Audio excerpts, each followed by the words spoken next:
July 11th meeting, bring the public portion back to order at 7:06 p.m. And I'd like to start by rising to salute the flag. I pledge allegiance to the flag of the United States of America and to the republic for which it stands, one nation, under God, indivisible, with liberty and justice for all. Amen. Amen. All right, thank you. I'm going to do the first motion. The board just came out of a non-public session under RSA 91A32A, compensation, B, hiring new employee, and C, reputation. And I'd like to move to seal the minutes until such time as the majority of the board feel the circumstances no longer apply, save for the minutes from the B discussion, hiring of new employees, which need to be provided to the bookkeeper. Can I get a second? Charlie just seconded. Any discussion? All in favor? Aye. All right. So B, Mr. Ryan Norman is with us once again. He's got a proposal he wants to run by the board. I don't know, Ryan, if you want to run it by us. Thank you. Thanks for having me back. So at the last meeting, there were some concerns raised about the wetlands and an Atlantic white cedar swamp in the area, which led to some conversations with the Conservation Commission over the past month or so, where we came up with a plan to take 10 acres of my parcel and turn that into conservation land, along with the back portion of the town-owned parcel. This would do a couple of things. This would allow access from the peanut trail to these wetland areas without needing to cross private land for any maintenance issues. If there were any beaver dams or things that needed to be cleared out, private property wouldn't need to be crossed. And the Here's, Diane, who's here tonight, she's my neighbor to the left. You can sort of see her property in the bottom left corner off to the green lines. So she's one of the larger, owns all of that land out there basically. And they also have a trail from their property that runs through this proposed conservation land to the peanut trail.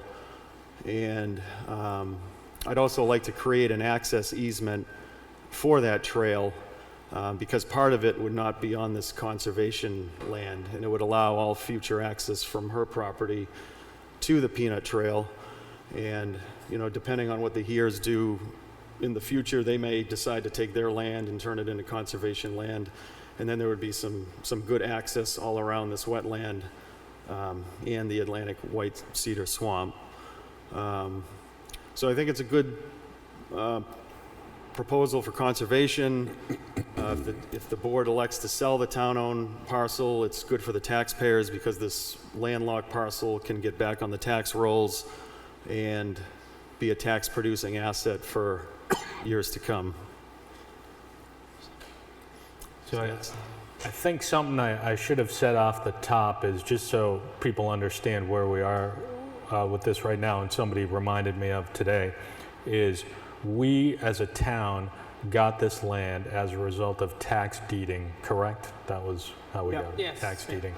So there are RSAs that say there are certain things we have to do within, because I think it's only been like 6 years, something like that. So Mary Jo and myself, we read the RSA, Yep.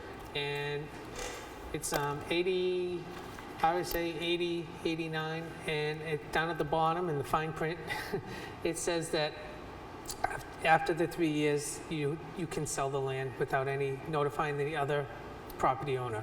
Okay. After 10 years, that person has no rights to come back and contest it. So Once it's sold, it's sold. So essentially, if we put this thing out to bid, so to speak, that person could be a bidder, I think is what you say. They could, Yeah, they could come could. back and pay. So, so we would need to The other thing too is we could not find anything that says that it has to be, can only be sold to abutters. Yeah. Because it's landlocked. We couldn't find that RSA. Yep. So, really what I think this would come down to is we're kind of rewinding now to whatever that was 2 months ago with the board, where we said, what we're really, your proposal's great that we have it on the table, the detail you just gave us, but really what it has to come down to is, does the board want to entertain proposals? We have one so far. Sure, I mean, I'm not expecting mine to just Yeah. fly through, so. So really the way I'd like to leave this tonight, and obviously we can hear from others, but before we leave this topic tonight, we should vote as a board as to whether we are going to take the steps, and we can get a town council opinion so we make sure we check all the boxes, but whether we want to proceed in a direction where we're actually advertising, saying we're entertaining offers for this land. Because right now it's status quo, we're not doing any of that, so. Anybody have anything to add? Shouldn't we be turning around and calling the owner and see if they wanted to redeem it?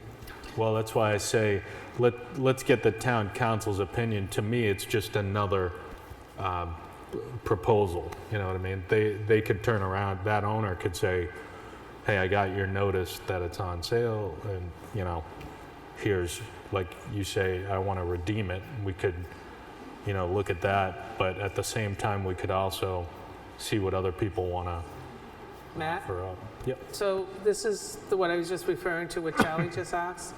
It's RSA 80:89, numeral 7, the duty of the municipality to notify former owners and to distribute proceeds pursuant to RSA 8088, and the former owner's right to repurchase under this section shall terminate 3 years after the date of recording of the deed, which was done in 2016. Yeah. So you have no obligation to that owner. Right. So So we they don't have the became any other obligation, bidder. but we could certainly, It'd be nice. yeah. Yep. So, I think we should check with council, but I think that the proposal at this point to what Mr. Ryan has put forth, along with his neighbor, would benefit the town, the residents of this town, the wildlife of this town, for years to come, if this was to take place, and if we put it out to bid and whatever, just to see how many other people and maybe get a couple dollars in the long run,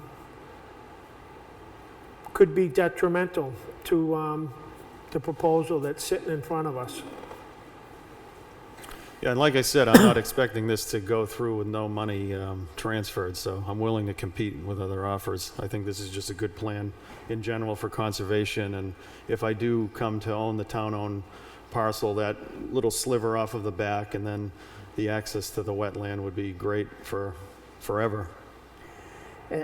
And the other thing is that we could solicit proposals, but we don't have to take the highest bidder. We do what's right for the town, so Right. to what you were saying. Right, but you would You also gotta- have to take into consideration, though, like what Mr. Ryan's proposing, though, the bid, when you put it out, they're gonna bid on that entire piece of property where Mr. Ryan's gonna give back some of that property. Correct, but So- that's part of his overall package. And whoever comes back, we can decide the overall package, what we like. It doesn't have to go to the highest bidder. Right. So what's best for the town?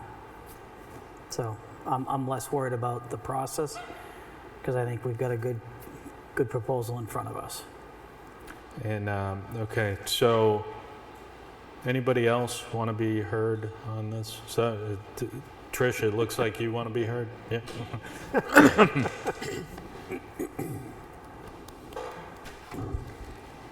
So as Ryan said, Conservation has met numerous times down and walked his property. One of the benefits of this, depending on how you want to go, and I did send you a memo, I assume by now that you saw that.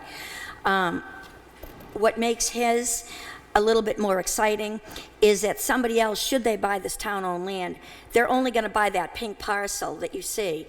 With Ryan's proposal, we will get what did we estimate, another 75 to 100 feet on that upland, in addition to a conservation easement to an upland trail that Diane has indicated, we walked it, that she uses. So somebody else would probably not throw that into the mix.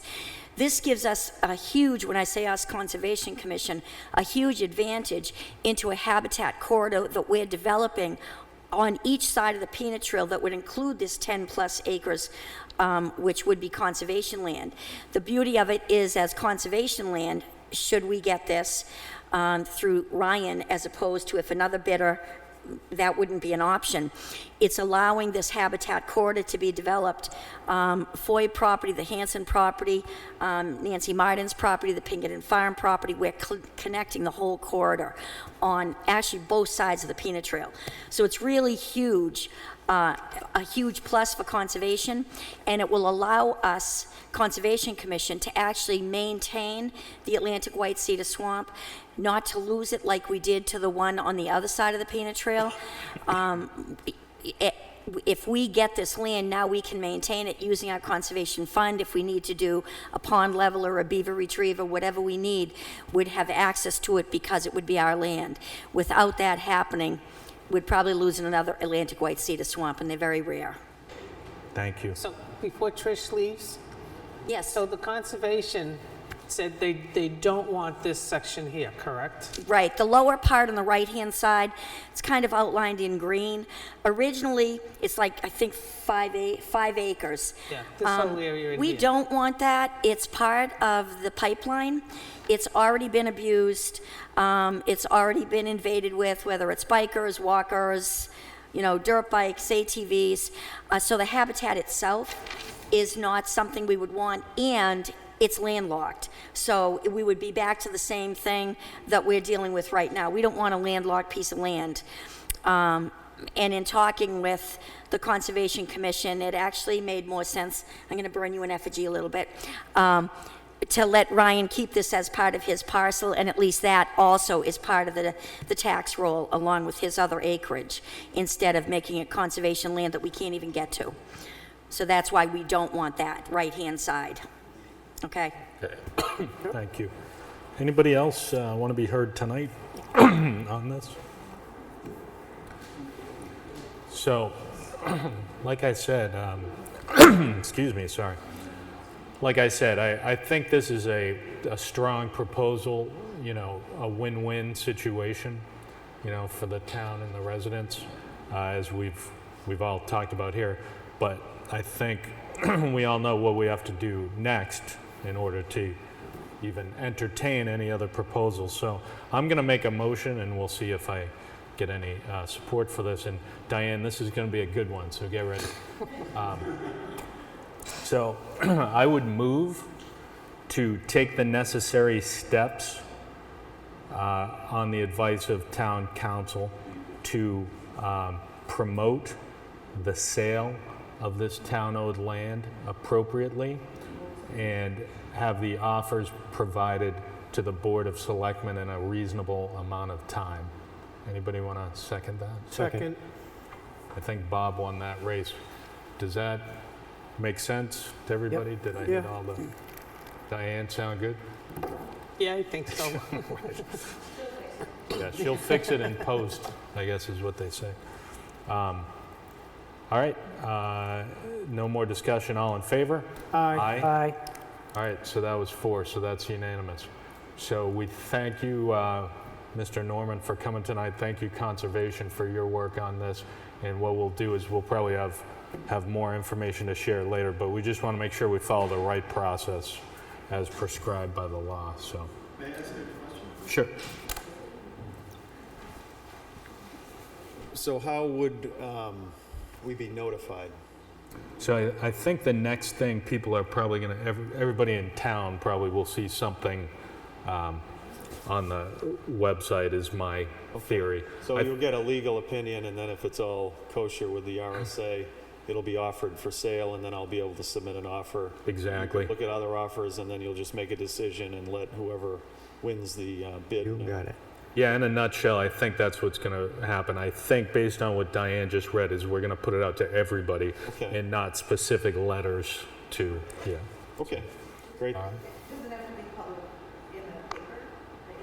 Probably, yeah, Yeah. yeah. So that'll be officially, like I said, we want to check all the boxes, right? Do it the right way first, so. Right. so, Be on the website, in the paper. Yep. All right, thank you, gentlemen. All right, thank you. Thank you. We are going to move on now to, I'm going to skip C as we're pushing that one off. Baby. So D now is paving Country Pond and Wilder's Grove. So one of our favorite times of year, the paving contracts.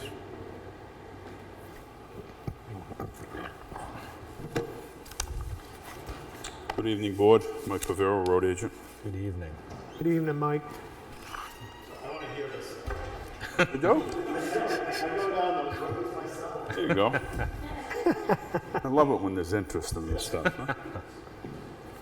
All right, this year the proposed paving is Country Pond, Wilder's Grove, and it's not posted there, is going to be Ridge too, but I'll address that at the end of this little segment. So this year is a little unique. With the cost of everything escalating rapidly, and I've got a good working relationship with the Kingston road agent, we were able to optimize their buying power on our mix this year, because they're going to do they originally have the first section of Country Pond Road. It goes Kingston, Newton on Wilder's Grove, and then Concannon. So they were planning to do the beginning and end, and the middle was not going to be touched. But Rich and I talked about this last year. If he was going to do that, it would make sense to start and go all the way through. No seams, no anything, do the whole thing. But I had to wait to see what kind of funds I had and where the numbers were going to fall. Fortunately, it all worked. Kingston's paying for the mobilization of the equipment. We were able to get a good number because Kingston's paving budget is about $450,000. My whole operating budget is $400,000. So we were fortunate to use that to our advantage and get a good number on the paving. And it's a great contractor. It's the one I've used the past couple of years, which most local road agents like using them, is Bell and Flint. They do a great job. Very, very nice work, great to work with. The paving budget to do that, Country Pond and Wilder's Grove, again, I'm gonna have to do something with Ridge, but I've gotta work that in afterwards because I didn't know where my numbers were gonna fall. Total cost on that is $111,500.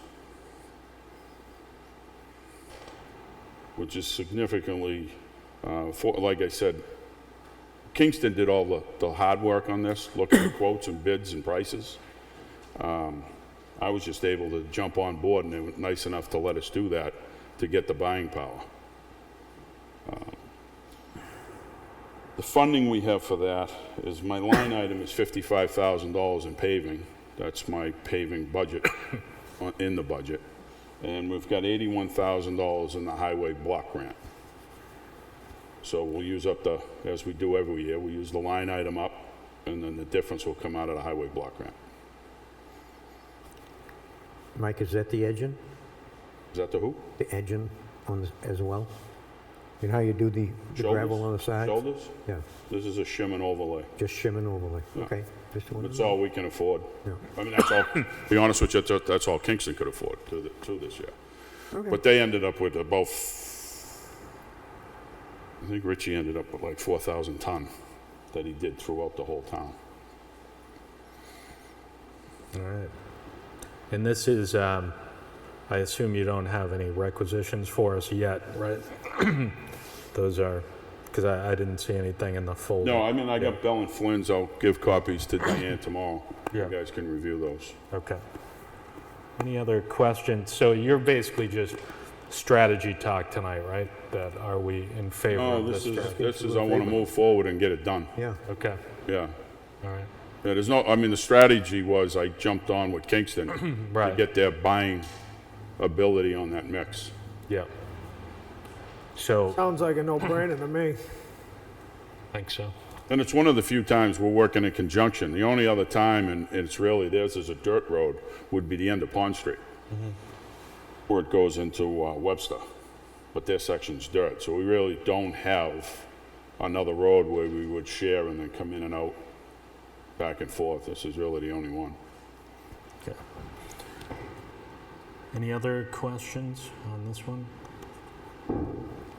Is that a question, Roger? Yes. Yep, thank you. It's a related question. You posted Excuse me. the road evaluation His name? on the website. Sorry, just name and, Roger Hamill, Spruce Lane. You posted the road evaluation report on the website with all the proposed costs, but you didn't give any priority. I was wondering when, there are 11 projects. Is this, and you're doing Country Pond this year, what's next year? And basically, from my personal point of view, how long away is Smith Corner Road? Quite a ways. What? Quite a ways. But I think it would be helpful to the town if you could provide some kind of a priority. Valid question. The reality is that I can't. When we go and do the town evaluations with the town engineer, we look at the worst roads at the time. I can't predict what road will unravel faster than the next one. So I have to wait till after the winter season, which this season was terrible. Pond Street, it completely unraveled. The end of Pond Street Yeah. went away 3 times faster than it should have. More than likely, the end of Pond Street will be the one next year for us to do, but I got no guarantees, because when the spring comes, whichever one's the lowest one on the road is the one I have to fix. So the evaluation is all roads that are substandard. One might go lower than the other one, and that's what we'll look at dealing with the following year. I don't know if that answered your question.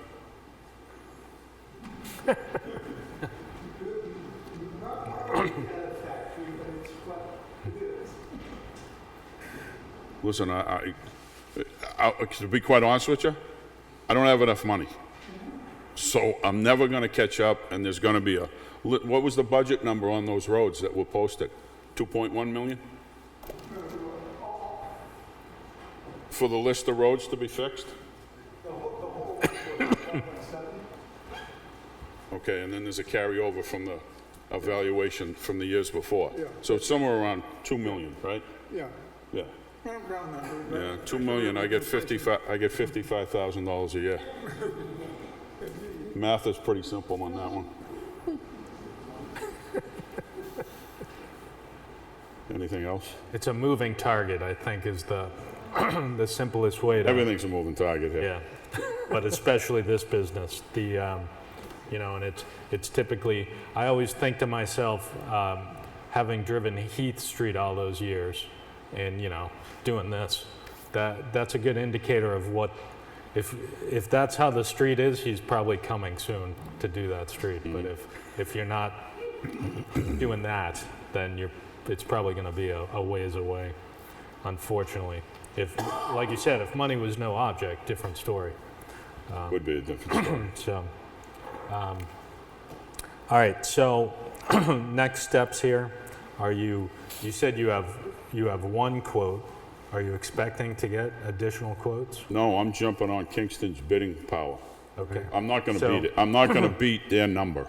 Right, so what we would be doing here, just to review with the board, is we have a bidding process, but we can waive it if there's a certain vendor we want to use because of the circumstances such as these. So if we, just so everybody knows, so if we vote on this one tonight, that would be a reason why we would not be going out to bid, because we want to jump on with another town.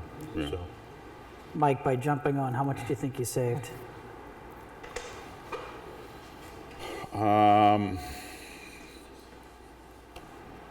I bet you we're saving $15 a ton. Okay. Congratulations, good. Yeah, not for me. It was No. fortunate that Kingston allowed us to, kind of work with them on this one. So do we have paperwork we can use for the motion? Yeah, you can take the, Or whatever you have? Yeah, I don't- give you Colin Flynn's quote. There's more in it, so you only use the highlighted, just use the highlighted sections.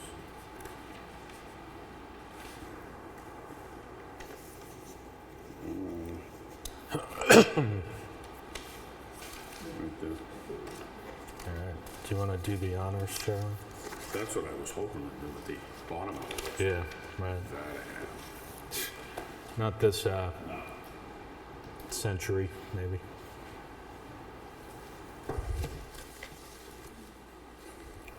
Mike, you said What do you want, the total number? the highlighted portion, is that what it is? The total number of the two items highlighted on that is $111,500. $111,500. But again, I need to do something with Ridge. So if you're gonna make a motion, you gotta give me, say, not more than Your budget. 100 and, But can we do that one next Tuesday night? could you? Sure. Yeah. Yeah, Just if so you we wanna have do the that. exact And just number. add it to this, add it to this. And I think Kim's in the audience. We need to specify line item or block grant, right, in our motion?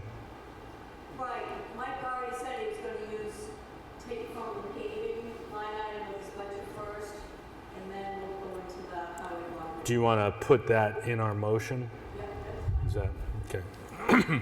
Right? Makes sense. Too small for me to read. I don't know Oh, my okay, glasses. sure. So the number here, Mike, is, 111,500. yeah, the total 111,500. So if you wanna do the honors, 111,500 is the total of those two highlighted.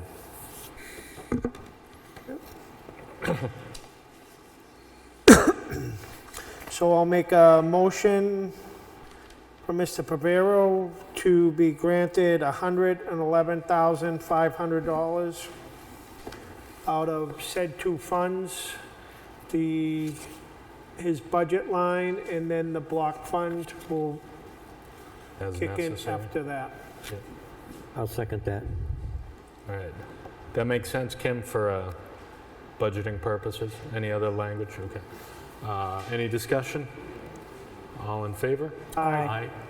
What are we gonna do about him fixing the bridge? So what I would do is, can you bring that Tuesday, the exact numbers Tuesday for that, and we'll do that one on Tuesday? Next Tuesday? Yeah, I can do that. yeah, so, Yeah. Good. all right. Want this back, Mike? No, you guys keep that for you. Give that to Diane. All right. Well, thank you. All right, anything else on this project? For me? No. Yeah, no. it was just paving. All right. Appreciate it. Thank, Okay, thank you, guys. thank you. All right. Moving on to E is Building Inspector Code Enforcement Mileage Review. Yep. You want to do G first? I'm fine with that. Okay, thank you. So we're going to skip F and we'll go right to G because we have special guests.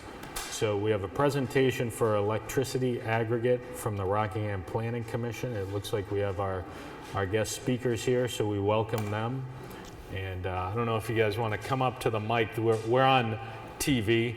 We have at least 100,000 people watch us every week, so they can hear you. We just need you in front of the microphone. So.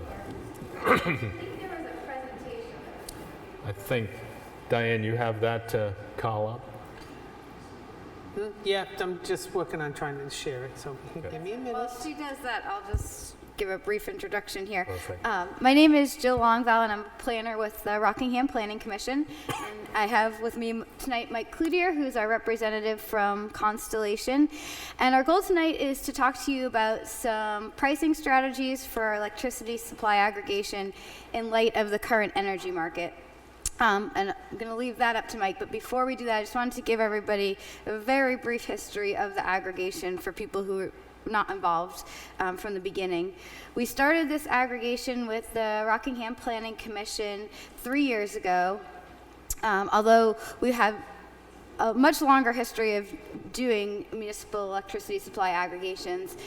Prior to working for the Rockingham Planning Commission, I worked for the Nashua Regional Planning Commission along with our current director, Tim Roach, and we started a municipal electricity supply aggregation there back in 2012. So we've actually been working for over 10 years on this project, and we started working with Mike and Constellation back in 2014 in Nashua. So we have a long history of working together.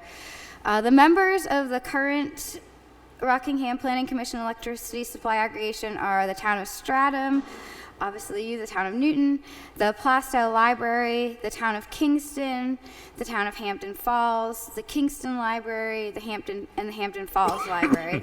We were just, prior to coming to this meeting, meeting with the town of Plastow because they're interested in joining the aggregation as well. So when we started it 3 years ago, the current members, including your town, signed a 36-month fixed price all-inclusive contract. That contract ends this November, so the group needs to make a decision on how they would like to move forward. The group has seen significant savings over the last 3 years, so we'd like to keep the aggregation going. But again, given the current energy market, signing another fixed price all-inclusive contract may not yield the best savings for the group. So we're here tonight to talk to you about some other options for pricing that we've come up with.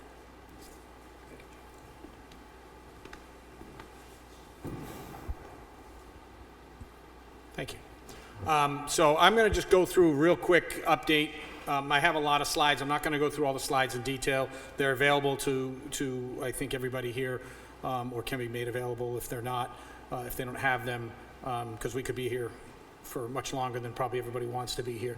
Again, I'm Mike Cloutier with Constellation Energy. I've been with Constellation for 15 years. As Jill said, we've been working together since 2014 in a variety of capacities. If you don't know who Constellation is the largest retail supplier of electricity in the United States, and we are also the largest carbon-free producer of power in the United States. And you can certainly go to our website, constellationenergy.com, and there's a wealth of information about Constellation, so I'm not going to go through all the details, but certainly we've been doing this a long time, and we're continuing to be very innovative as we move forward in the future. If you want to just jump to the next slide, or can I do it? You going to do it? Should be done, right? Yep. Okay, thank you. So one of the things that people aren't aware of, or one of the things that people, I've been educating people that are aware of, is the New England energy market is very in tune with the natural gas market. So as natural gas goes, power in New England tends to go. Roughly speaking, about 52% of the generation of power in New England comes from natural gas fueled sources. So as you see natural gas prices on the rise, you can pretty much guarantee that electricity prices are going to be on the rise as well. So if you're looking and you're hearing about electricity prices going up, that's one of the main drivers. The second driver we have in New England is something called liquefied natural gas. In the wintertime, New England has pipeline constraints. When it gets really cold in the wintertime, there's generally concerns about being able to get enough gas to the region. One of the backup sources of fuel to the region is what's called liquefied natural gas. So they take the gas out of the ground, they liquefy it, they ship it in containers, and they bring it to New England. What's happened over the last several years, you know, it started really with the shale revolution back in 2008, and eventually as we became more and more of a production throughout the country, we've become a net exporter of natural gas. So we've got Europe and Asia that rely on the United States considerably to ship natural gas abroad. And especially with what's going on with the war in Ukraine and Russia and the desire to get off Russian natural gas, and Russia recently shutting down one of the pipelines for maintenance that brings natural gas to the region. Liquefied natural gas has continued to be a balancing act with all that's going on in the region. And essentially because if we want to get liquefied natural gas to New England in the wintertime, we have to pay what they're getting for it over in Europe and Asia, or else it's not going to come to New England. So this slide here just talks a little bit about that dynamic. One of the biggest things that's happened when we talk about natural gas there's really two parts of natural gas. There's withdrawing natural gas out of the ground for use, which typically is the winter time, and then in the rest of the year, we're storing natural gas in the ground so that it becomes available in the winter time. Okay, so what happens in New England because of that winter is the big driver of our marketplace, and if the storage numbers are low going into winter, it causes price volatility and it causes the price to jump considerably. We were running up until about 2 weeks ago somewhere between 17 to 18% below the 5-year average and below where we were at this point last year in terms of storage in the ground. About 2 weeks ago in Freeport, Texas, a liquefied natural gas terminal exploded. And I said this earlier, which was good, not good that it exploded, and not good that because no one was injured. That's good, but it was good because it impacted the amount of LNG that was available to go abroad to Europe and Asia. So basically, that facility had 2 BCF of gas a day that was going abroad to Europe and Asia. Now, because that facility is shut down, that gas is going in the ground. So that has caused natural gas to come off. 2 weeks ago, natural gas hit a 14-year high at over $9, which was a 14-year high, numbers we haven't seen since, prior to 2008 when the shale revolution started. All right. Since then, it came back down. It dropped all the way down to 5 something. It's back up to 660 today. So we saw a little bit of a dip in the New England market, but nothing like some of the other parts of the country saw, because that 2 BCF a day that we're putting in the ground now is not going over to Europe and Asia. So all of a sudden what happened is LNG prices in Europe and Asia spiked. So there's this balancing act that we have in New England trying to manage, both sides of the coin, if you will. So that's really what's driving the market in New England. You can go to the next slide. That kind of shows you that rise and then that dip, and you can see it's risen back up. But this is what's driving power prices. New England energy is some of the most expensive energy in the country. And certainly be glad you're not in Massachusetts, because it's even more expensive in Massachusetts. Go ahead to the next slide. This, again, I'm not going to spend a lot of time on it, but that's basically that production. That graph on the left is showing you the production, and the red line is showing you where we are versus last year and where we were are versus the 5-year average. So that's where we're looking to make gains with this 2 BCF a day that's going into the ground. We've cut that gap that was 17, 18% a few weeks ago. It's down to 10 to 12% now. But we're still watching that LNG because we also have to have LNG available to us. But we're making gains, so that's a good thing. Next slide. And you can go to the next slide too, that's fine. You can go to the next one. So what else is going to impact this? Weather, it will have a big impact on it. If we have or continue to have a really hot summer, not necessarily here in New England, but across the country, right? Because think about it, that natural gas is a big part of the entire U.S., not just New England. June was actually the 5th hottest June on record. Wasn't that hot here, but it was hot in other parts of the country. The forecast is for a relatively hot summer through July and August. That could have an impact on natural gas as we look out, because it's going to increase cooling demand. So we're watching that. We also have to be aware, as we roll into hurricane season, of any potential impact from hurricanes. If hurricanes come inland and knock out natural gas pipelines for any period of time, that shutdown will cause or have an impact on gas storage in the ground. And as an example, all of this concern started back in, I think it was early March of 2021 when we had the weather event in Texas. It got really cold, power plants got knocked out, natural gas was shut down, wind terminals, windmill farms and things like that weren't working because of the cold weather we had in Texas. That had a pretty significant impact on not just New England, but the entire region. This slide just talks about raw energy. And you see the circled of the current year, and we'll talk a little bit about what makes up your total supply. And those numbers that you see are in dollars per megawatt hour. So if you want to think of it in, I can't see that far, of course. So if you want to think of, if you look at January 22nd, you see it says $148.08. As raw energy, that's 14 cents a kilowatt hour. Okay, and there's several components that get added to that. So winter pricing this past winter in January for somebody that was taking a market price was 14 cents plus a bunch of other components that get added to it to come up with the total supply cost. To give you an idea, right now, January of 2023 is trading somewhere between $250 and $300 a kilowatt hour, or a megawatt hour, excuse me. So that's where the market is, and that's why that winter number is driving what's happening here in New England. And that's why we've seen costs, you know, as an example, if you're an Eversource customer, which you guys are not here, you're Unitil, but if you're an Eversource customer and you're taking standard offer from Eversource as a homeowner or a small business starting in August, your rate's gonna be 22 cents a kilowatt hour. If you're a large manufacturer that takes a rate that changes every month, in January of 23, your rate's 42 cents a kilowatt hour if you're taking off that from Eversource. So not good news, but it just gives you an idea of what's really happening in the electricity market right now here in New England. Go ahead and go to the next slide, please. Just more of the same, just kind of showing you that curve. You can see the blue is 2023. You can see how it spikes up significantly. The other lines that you see there, the yellow, the green, and I think it's orange,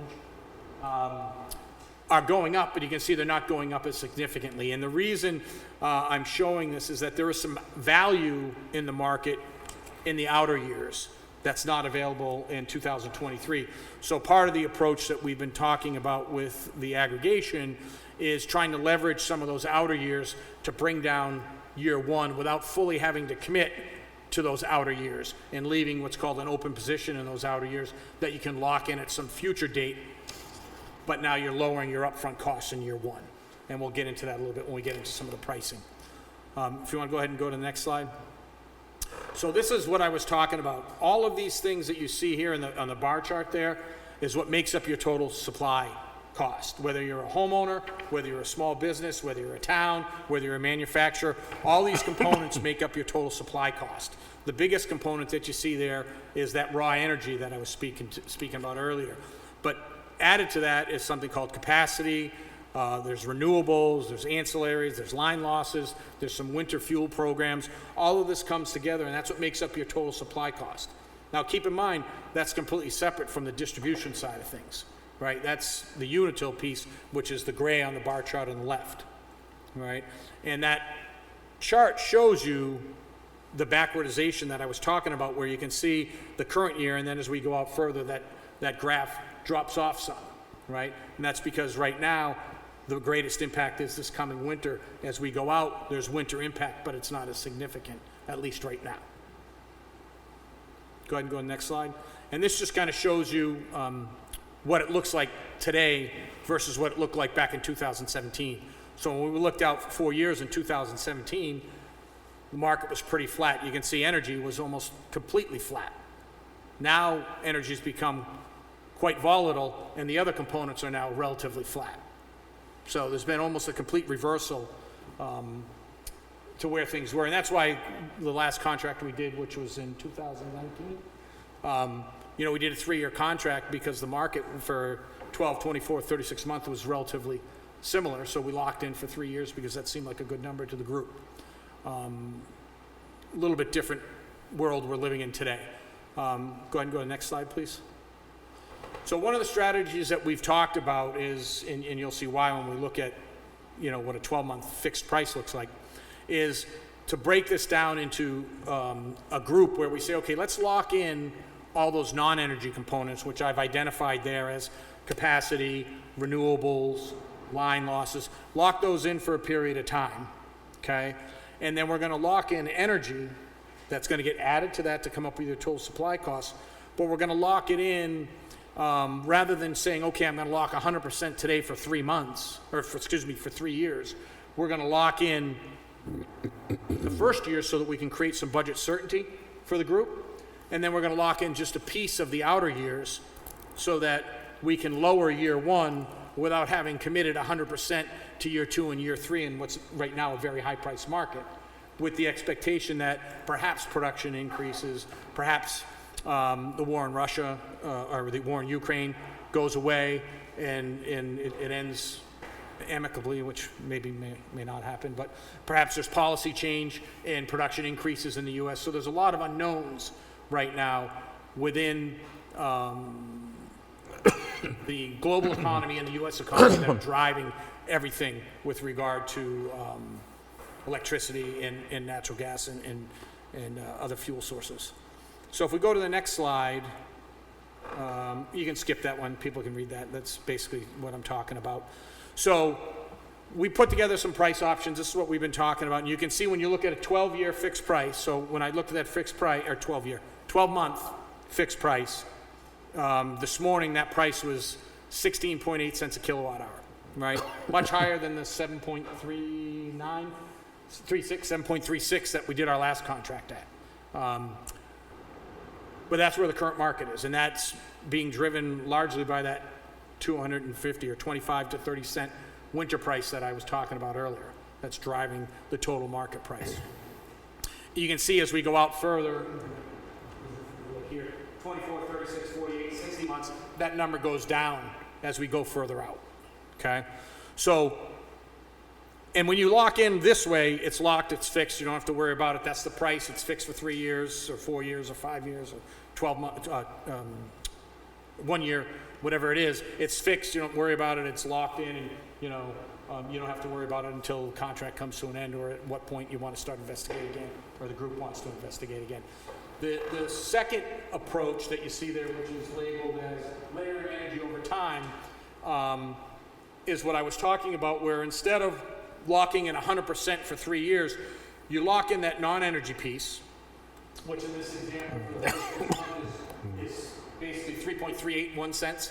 So if you think back to that bar chart we were looking at, everything but the energy represents about 3.38 cents on the 36-month total price, right, which is 13.5 here. The rest of that is raw energy, okay? And then what we're trying to do is, okay, we don't want to pay 16.8 cents in the first year. Not necessarily sure I want to lock in for 3 years at 13.5 cents. It's considerably higher than where we've been in the past. But maybe I should take a position in some of those outer years to lower my first year, so I'm not paying 16 cents in year one. I'm going to pay something less than that. And in this example, what we said is we're going to lock in 100% of the energy for November 22 to October 23 for that 12 months. We're going to go out, we're going to buy 50% of our energy from March 2024 to October 24, and then 50% for March 25 to November 25, okay? Purposely not buying any of the other winters because we want to buy the lowest cost power in those outer years, right? And when we do that, the raw energy cost, if you will, is 10.138. So what would happen in that example is in year one, you would pay 10.138 plus 3.381, and that would be your total supply cost. And you would have until October of 2023 to buy the next remaining 50% for the second year, and then till October of 2024 to buy the next 50% of the third year in this example.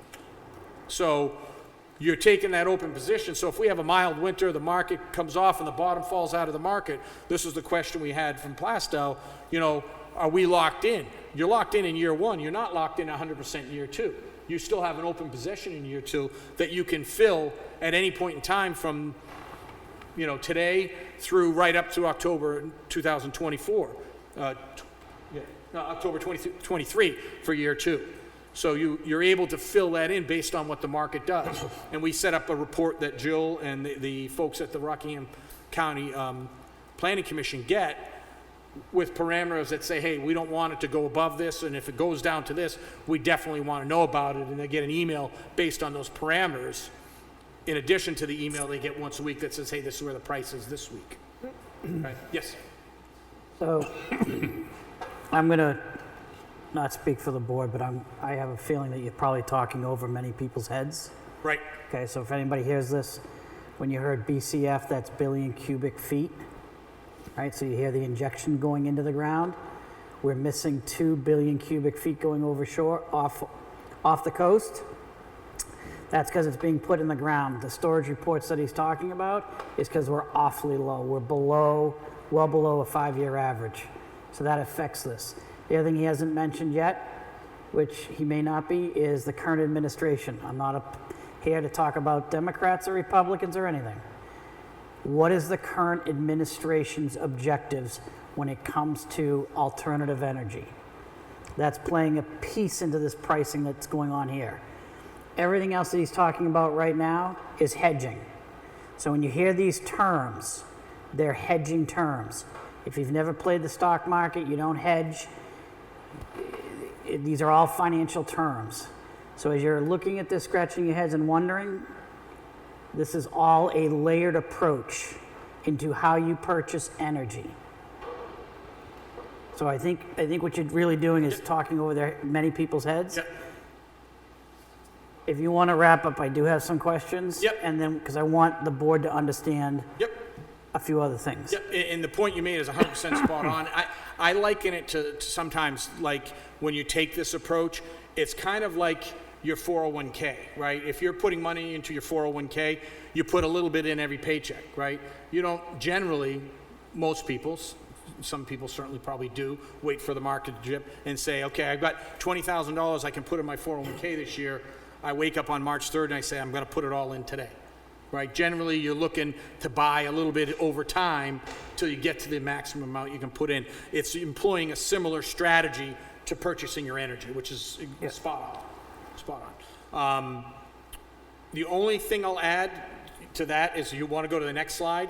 Just as a point of emphasis, one other option, and we did this back in 2014-15 with the National Planning Commission, is you bite the bullet, pay whatever the utility rate is in the winter, but we don't know what that is, and you pick up a contract in March, right, after winter, because the market, as you look at the numbers on the screen, comes off considerably when winter's removed from the equation for all the reasons I said earlier. And this is what the numbers look like, in the second, like the 20, I think it's a 20-month and a 32-month option. We are picking up winter in year 2 and winter in year 3, but we're cutting winter in year 1 out, and that's why the price is so significantly lower. It's not back to your current contract levels, but it's lower than when we looked at some of the numbers on the other page because we're cutting out that high cost of winter. And the only other thing I'll mention that, and I'm sorry, I can't see your name, that you brought up.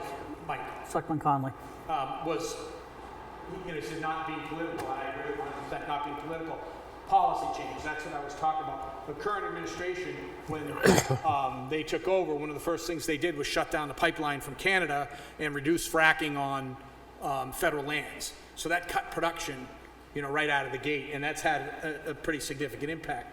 And the problem with some of these fracking wells or things like that get shut down is you can't just, something you just press a button and they're ready to go again. Once it's shut down and capped, if you want to reopen and start fracking again, it takes time, sometimes up to a year. So even if we have a policy change tomorrow that says we can increase fracking, that impact is probably at least a year away. So that's kind of a quick overview. All right. Is this a good Q&A point? At any point in time, yep. All right. Anybody have any questions? Mike, it sounded like you might have had one or I do. two. I'll let you guys go before I dig in. We'll let you go first. All right. You might have our questions. No, they're not. So I understand this, so I can bring the board and anybody in public up to date. This again, it's just a layering strategy. It's a hedging strategy to buy your energy. So it's not smoke and mirrors. Large corporations, towns, cities, all over the place do this. Unfortunately, Nobody can hear you, Mike. Just speak a that's little the louder. first time somebody's told me they can't hear me. Just speak a little louder. Can you hear me now? Yes. All right. So again, it's not smoke and mirrors. A lot of cities, towns, I've worked with them. They do a lot of this stuff. My question's going to start with the Rockingham County Commission, Planning.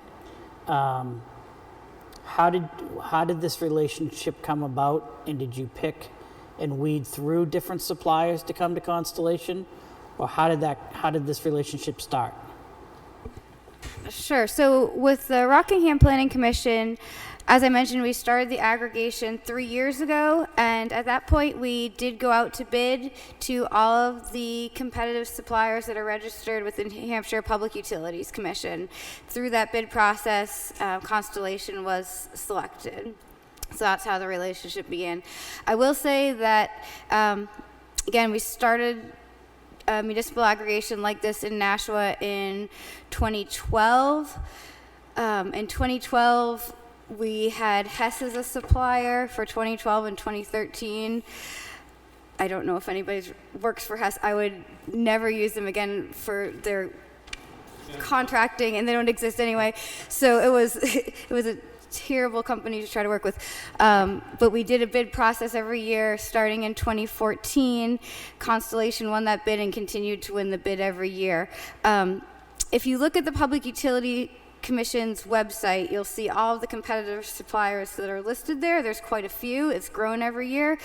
But the reality is the number of them that work with municipalities and the number of them that bid on a municipal aggregation is very small. It's always Constellation and maybe one other that we get bids from. So having worked with Constellation since 2014, having them gone through a competitive bid process for many cycles and always come out on top, we felt comfortable working with them now without going through a bid process, because the market is such that we're not going to get another supplier to offer us innovative pricing structure through a bid process.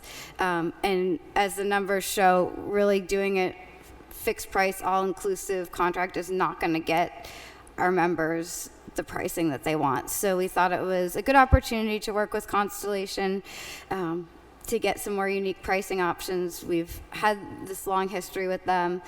And I guess the other thing I would add along those lines, the contract that you would sign if the town continues is the exact same contract that you have right now, aside from the pricing. So the language in the contract is language that has been vetted by our attorney. It's a very fair contract. If you were to look at any contracts from other suppliers, there's some really egregious terms that even back and forth negotiations will not solve. So the contract language, should you continue to go forward, is the same contract language that you're currently operating under. Does that contract have full swing in it? Yes. It does have full swing? Okay. Okay. There's no, we refer to it as bandwidth. There's no Oh, bandwidth. yeah, no collaring. No bandwidth restrictions at all. Okay. And in this relationship, is there any marketing fee paid to your organization? No, there is not. We do all of this through our municipal dues. So I guess the other thing, maybe along the lines of what you're trying to ask, the Rockingham Planning Commission is a registered aggregator with the Public Utilities Commission. Yeah, I saw that. So we go directly to the supplier. There's no broker, there's no middleman, there's no fee to me. It's your membership dues. It's one of the services we offer, just like we would offer hazard mitigation planning or traffic counting or anything else. Okay. And then I'm very familiar with Constellation and the other suppliers. So a town, a city, whatever, anybody enters into the agreement, what goes up is going to come down. We've seen it, whether it was 2008, 2009, going into all these crazy things. Blend and extend, is that on the table so that if we end up in a contract and we have a fixed position and the market does its slide, are we able to enact a blend and extend to take relief on that? We've done that in the past. Okay. And I actually, believe it or not, I have some customers that are locked into contracts long-term, meaning they're out to 25 and Yep. 6, that they locked in at a very low price, and they're talking about blending up. Yeah, because they're hedging against the upward, yeah. Because they're locked in at a good rate until 2023 or 2024. Really not the folks to 25, but they're locked in at such a low rate, and they see the market going so high that they want to tack a year on, but they don't want to lock in at 11. They'll take a year or two and blend it up. Understood. And keep their budget from going from 7.3 to 14. Yeah, as long as that's on the table for us. Okay. I'm good if. Cool. So I I have a document in front of me here that says memorandum of understanding. Was the intention that that be a contract? It's not a contract with Constellation. It's more a contract with your fellow aggregation members. So it basically just tells Constellation and tells the other members of our aggregation that the town of Newton is committed to joining. So that way we get to contract signing date and you don't pull out and Kingston pulls out and now we're left with a smaller load and it impacts our pricing. So it's really to just give confidence to all the members of the group that yes, we're committed to this and we're going to see the process forward. So if we sign the MOU, and it says here, you guys want it signed and returned by August 5th, then there's a contract shortly thereafter that we would need? That's correct, yeah. So the August 5th is a Friday. We look to sign contracts that following week. And again, signing the MOU does not commit you to Constellation, doesn't commit you to specific pricing. It's just committing you to each other, essentially, that we're all in this together. We're going to... Yeah, and I think, you know, Mike, you're talking about the layman. The layman thing is that we have an out in the contract, right? 30 days notice. If we decide we want to do something different, then we're out. So when we say contract, I just want to be clear. Yeah. So there's a document with his intent. Yeah. And I get that because they're going to aggregate. I'm talking other than the intent document. Yeah. Okay. Yeah. In a contract, you do not have an out. You have a term that you must, and then if you decide to leave, it's called liquidated damages. So we need to, you're locked in unless you're willing to pay to come out. And the lock-in is for? Whatever term you want. Term would be 3 years. The average term is 3 years. Is that what it is? Based on the meeting we had a few weeks ago with other members of the group, the opinion of the group at that time was that the 36-month layered approach was what everybody was kind of leaning to. So part of what the reason we're trying to get out and have this conversation sooner rather than later is by the time we get to the point where we want to sign contracts with the group, we want to make sure that everybody's on the same page, everybody's committed to the group, so that on the day we say, okay, we're going to sign contracts today, it's really more of a formality based on where the market is and what the price is, and we don't all of a sudden have somebody say, well, we changed our mind, we're out, because then we have to reprice everything and look at the whole aggregation differently. So it has an impact on the group when that happens. So the reason that, you know, Jill has the memorandum of understanding is try and get everybody to the point where, yep, we're all on the same page. Now it's just a matter of trying to pick a day when we're ready to execute. And then, as I mentioned to the folks at Plastow, we do electronic signature for all of that, so that there's no paper printing. Whoever's signing gets it electronically. They sign electronically. It really speeds the process, especially when we're doing aggregation. Because, you know, if we've got 8 or 9 members of the group and 7 people sign and one person doesn't sign, we can't lock that in. So it really is dependent on the whole group acting together, and it worked out great the last time. Before we had electronic signature, I remember one time at Nashville where we got everybody to come to the office, and I showed up with, 12 contracts, one for each town, and everybody was signing contracts, and then I'm driving back to the office to try and get it locked in before 5 o'clock. Electronic signature. Well, thank you. One last question, because I know this, Tricia, no, I see you, Trish. No, you may be different. I don't want to read your mind. But the town is looking at the potential of solar. So you have no problem, contract violation, if we enact that and put that into the town, correct? Correct. Okay. Correct. Yep, Oh, look at that. The only, Mind reader. and I'll say the only, so the contract has what's called 10% add delete, so that you can add accounts or drop accounts up to 10% of the load with no penalty. Yep.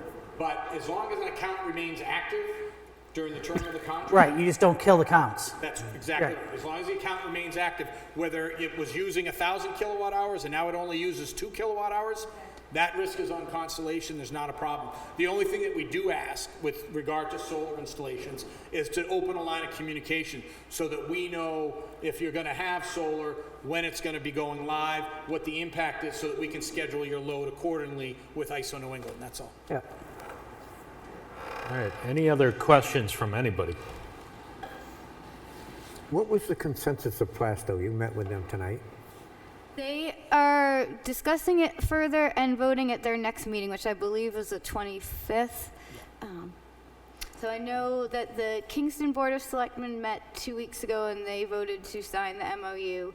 We anticipate all of our current members, remaining members, hopefully adding the town of Plastow as well. We're also looking potentially to add the town of Seabrook.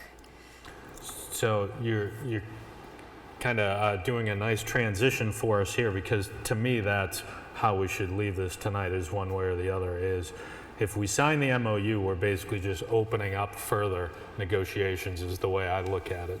If we do sign it tonight, we do have a meeting next week. If we wanted to sleep on it, so to speak, and then sign the MOU next Tuesday night, we could do that.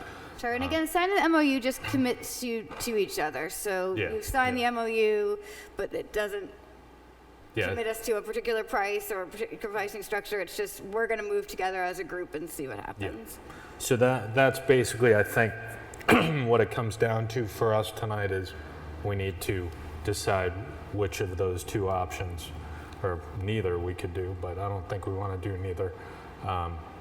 Which of those two we want to do tonight? Well, like she said, signing the first one essentially gives Constellation the amount of towns that are going to get involved, which would drive the price to what it's going to be at. So one has to be done to lead to the other, so we know where we're going to be at. And the prices, just so you know, all the prices I showed you tonight were inclusive of that entire group, including Plastow, because I had all the information. So we pulled the necessary information and included it just so everybody could see what the entire group looks like. Were you And we leaning don't- towards a we- motion? We don't have a big enough load factor in this town Yeah. to help the other towns or sit major Yeah, right. there. So in what he's going to do, the people behind the scenes is look at load factors and overall volume. They're going to determine price.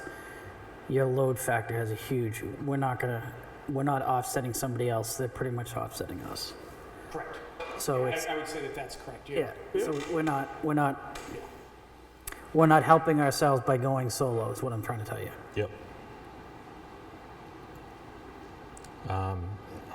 If somebody wanted to make a motion to sign the MOU, by the way, there's one signature line. So it would be a chair signature if we did that. So, anyone? I'll make a motion that we sign it. Anybody want to second that? I'll second that. Any further discussion? Is it the chairman that needs to sign? Yeah. So you're making the motion to add that authorize to the chair to sign the Correct. MOU? The MOU, I thought yes. so. Okay, And that's what I second. okay. All right. Any other further discussion? All right. All in favor? Aye. Aye. And Charlie? As long as it's not locking us in, Yeah. I'll go along with it. All right, so that is unanimous. So we'll get that signed tonight, and we'll wait to speak further as you do your world tour, it sounds like, so, yeah. And my contact information is on the presentation at the very end. Yeah. So if you have any questions, my email, my phone number, you can also reach out to Jill, you can reach out to me directly. Happy to answer any additional questions that come up. All right, appreciate it. Thank Thank you you. guys very much. Thank you. Have a good evening. We won't make you stay if you need to leave.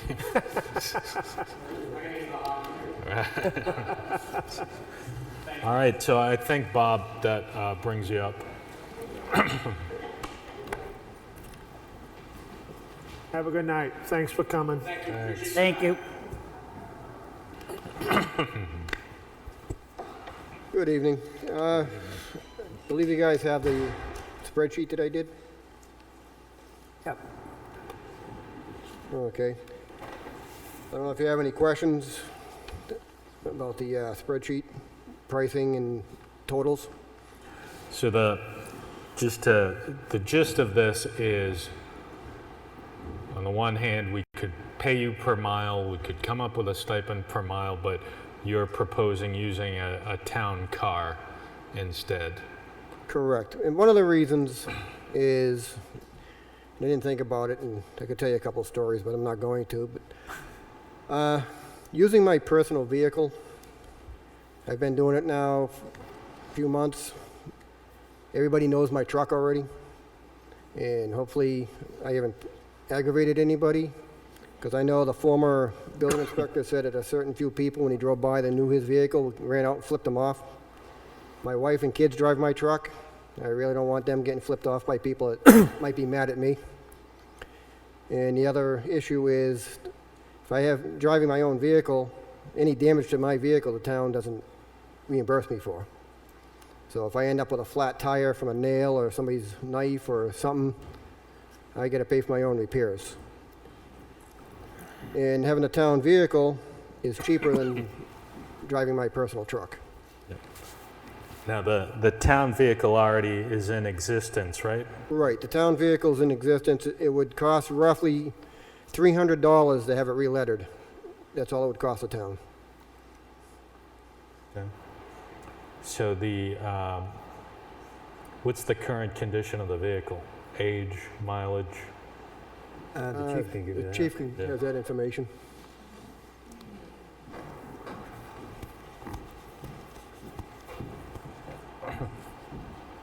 Come on, Gimpy.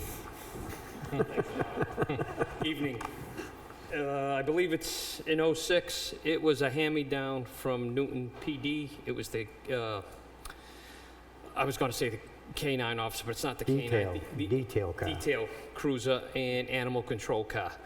The fire department inherited it because I came in front of the board basically for the same thing, because members were using their own vehicles for to go to school, and we were paying mileage, and it was too costly.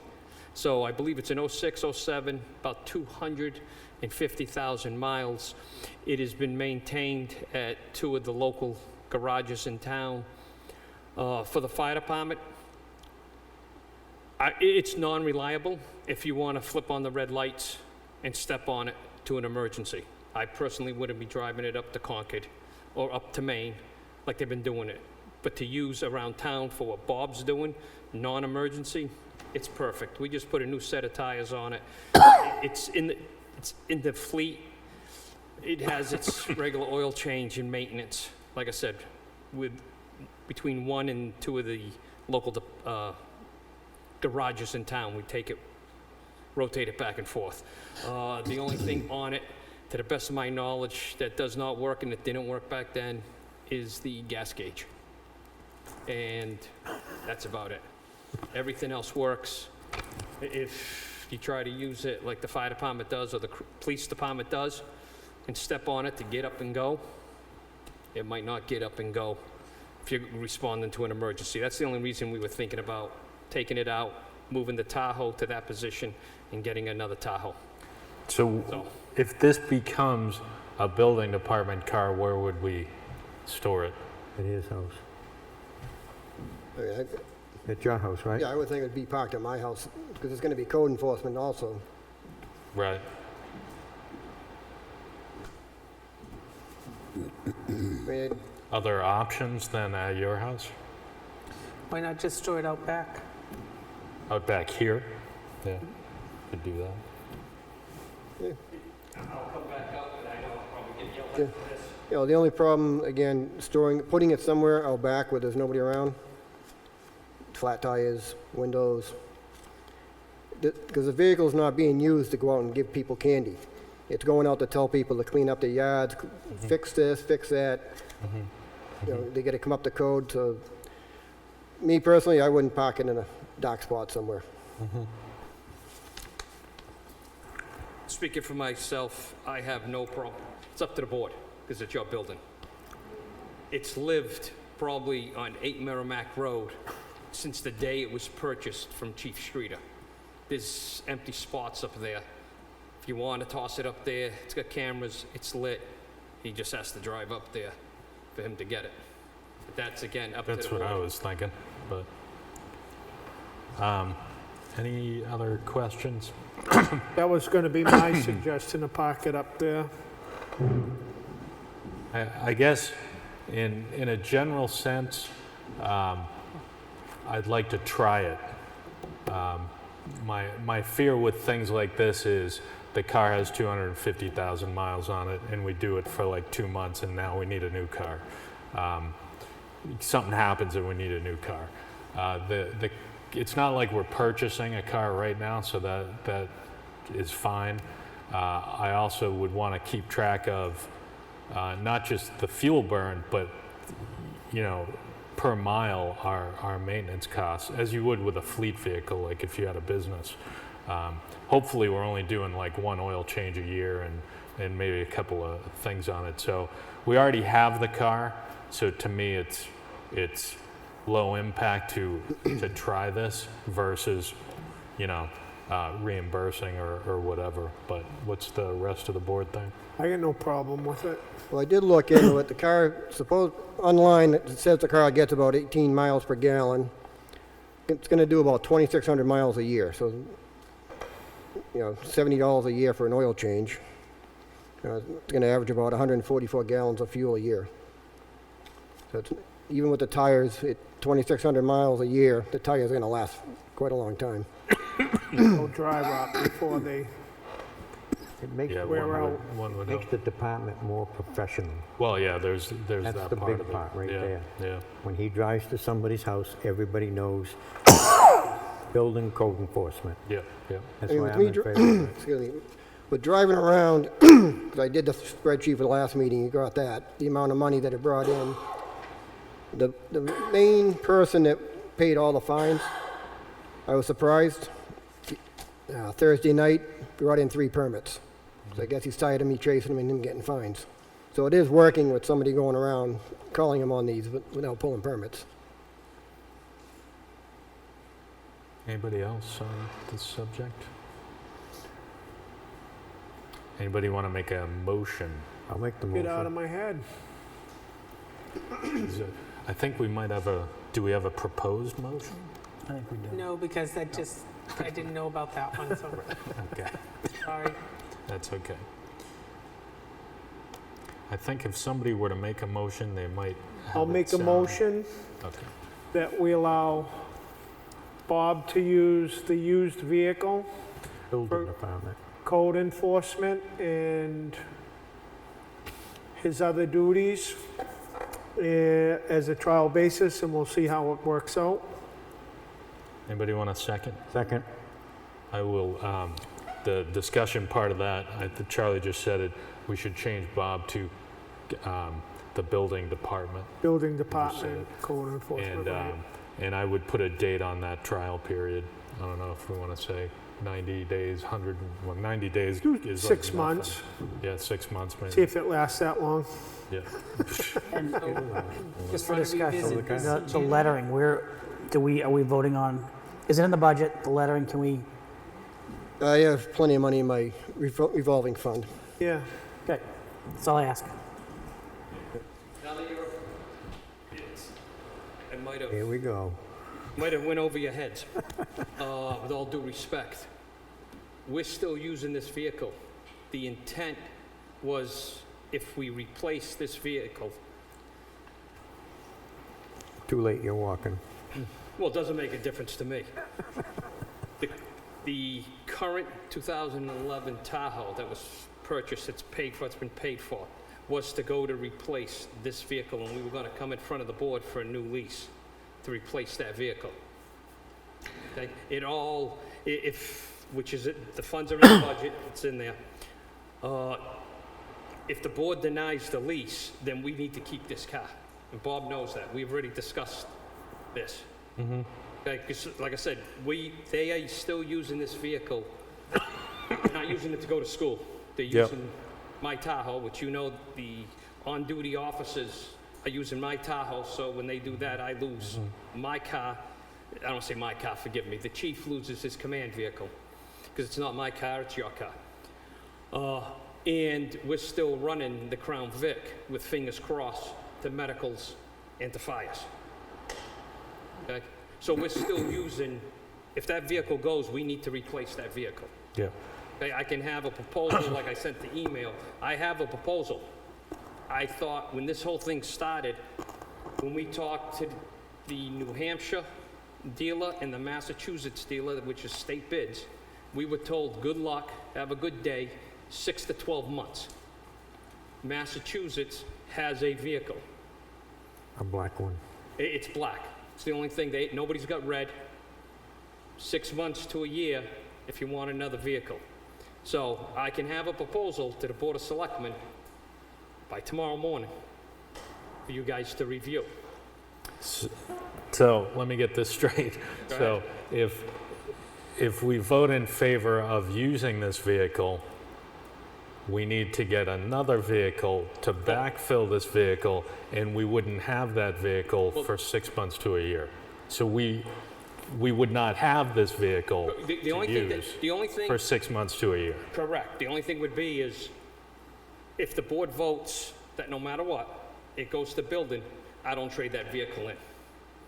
That's the only I difference. see what you're saying. Right, I think my concern, and not to interrupt you, Chief, Go ahead. but my concern right now is this vehicle available? It sounds like it's not. There is one available.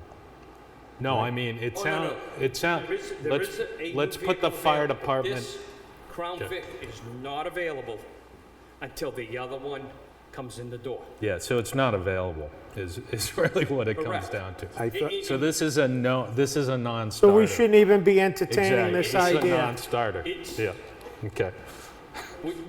so you're saying, Chief, so you're saying you don't want the black one that you can get right now, you want to get it, you want to wait for a red one? No, I don't care what color it is. Me neither, but I mean, The Crown Vic is black now. Our fire but you trucks are didn't red tell and them, you didn't tell them that there's one available right now. black.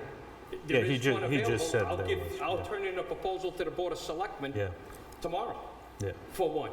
And if you guys say yes, fine. You guys say no, it's no. Let's say we say yes, and it's the black one. Yeah. How long before you get it? What's happened in the past, from my experience, how fast can you sign on the dotted line and get the paperwork with the bookkeeper done? There's one left in Mass, Vermont, New Hampshire, Right. Got it. and Maine. Already equipped, Sorry? already equipped for you. There's nothing equipped. There's nothing equipped. It's a regular SVT or whatever they call it, the standard package. The standard package. We have the money in the budget to equip it. There's equipment that's gonna come off of this one because we're not giving nobody, even if we trade it in, red lights and stuff like that. We have the stuff to equip it. The equipment, I can tell you this, in the chiefs that have it, some of them waited 6 months to equip it. With COVID, everything's backed up. So it might not be fully done with all the lights and everything on it. We're gonna get in line, but it'll get done eventually. Do you want to pull your motion? I'm gonna pull my motion. Okay, so, It will eventually get done. I'll bring the proposal. well, yeah, you should, maybe for next meeting, bring the proposal. We'll discuss that, but You'll have it. But this option is a non-starter as far as I'm concerned until we get that worked out. 100%. The only Yeah. thing I needed to know is, Yeah, once you guys answer the question, you guys, yeah, I can't trade it in, yeah, right. is what I'm getting at. Well, maybe, yeah, Okay. probably, yeah, That's fine. yeah, That's fine. cool. All right, so we're back at the beginning of the whole thing. And we need a new option.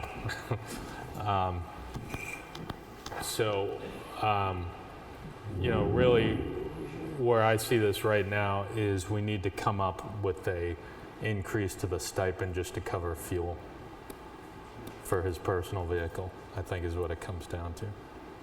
But,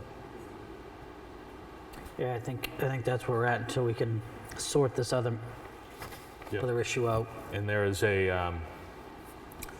a proposed motion that has a number attached to it that is on there. I don't know if people want to go ahead and do that. Somebody wants to put it out there? I'll make a motion. Move to approve paying a weekly stipend of $25 to Building Inspector Donovan for job-related mileage incurred while using his personal vehicle and to provide bookkeeper with weekly mileage log. Anybody want a second?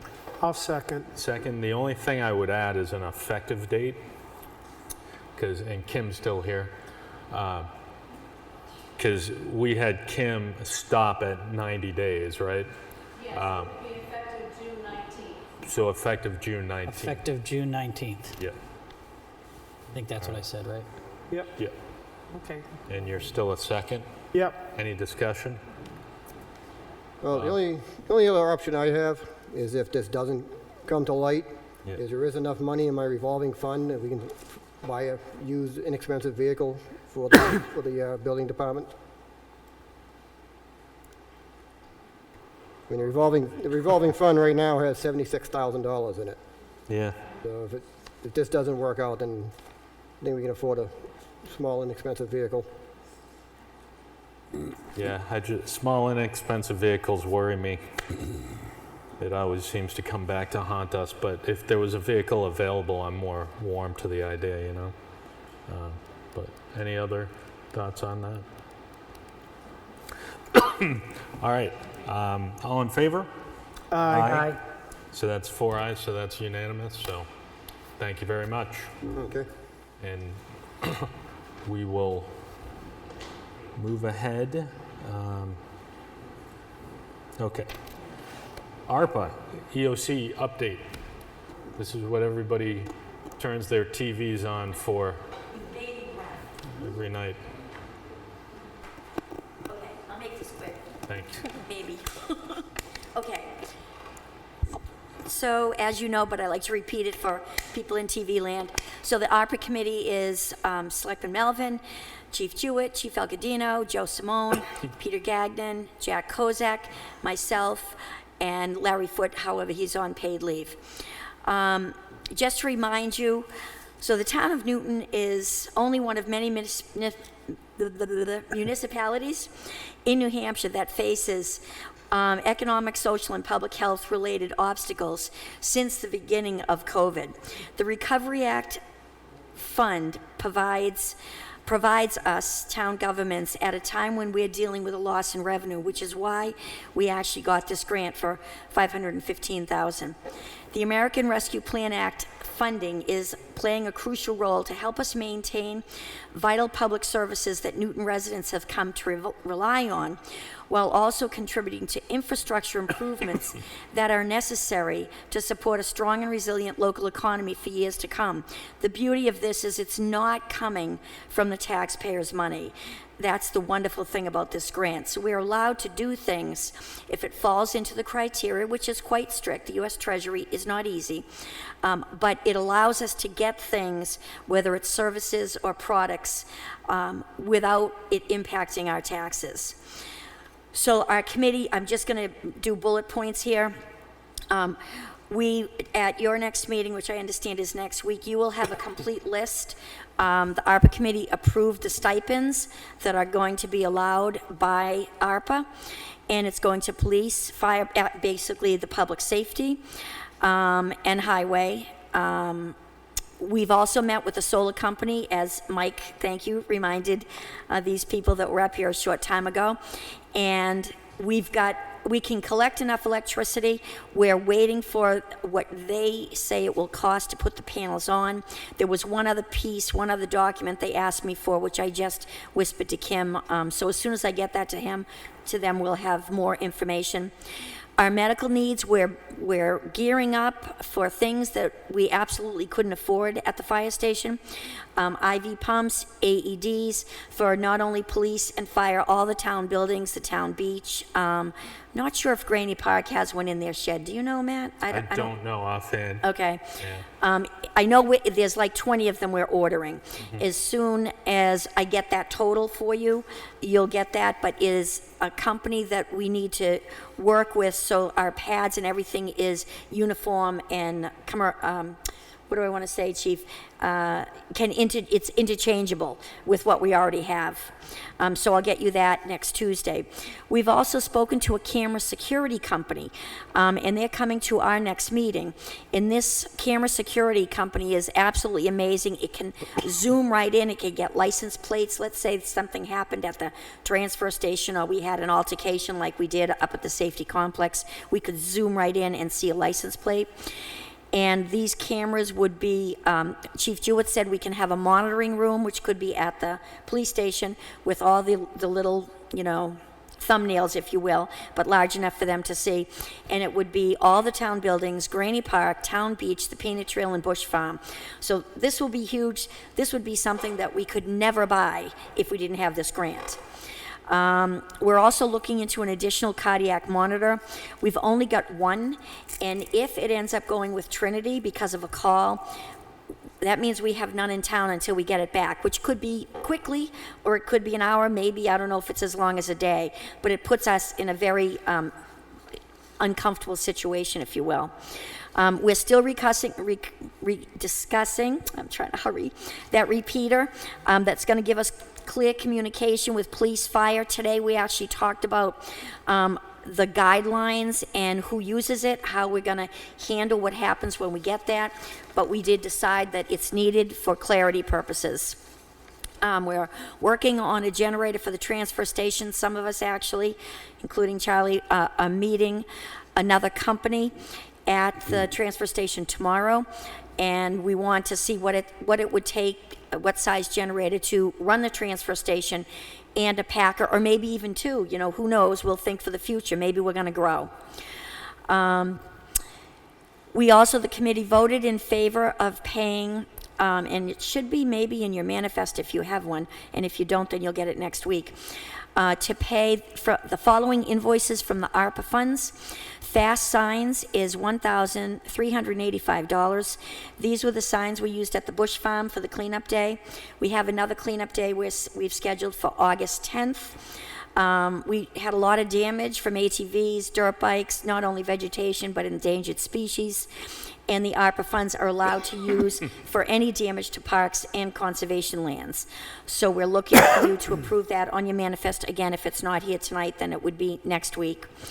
And then you have another invoice that you'll see in the manifest from Eastern Seaboard, and this is for $1,815, and he also assisted conservation on the day of the cleanup, or just prior to the cleanup, giving us access. It was completely overgrown. He had to bring in a skidder, cut back, grade, bring in gravel, and unfortunately, it took a little bit more grading and gravel than we had anticipated, so it's a hair over our $1,500. But we were there, so we had to get it done. So I hope you approve that, even though we went over that $1,500. Also, lastly, and I don't know if you can do this quickly, I'm going to toss this out at you. The ARPA committee discussed and would like the Board of Selectmen to consider changing our current purchase policy for grants only.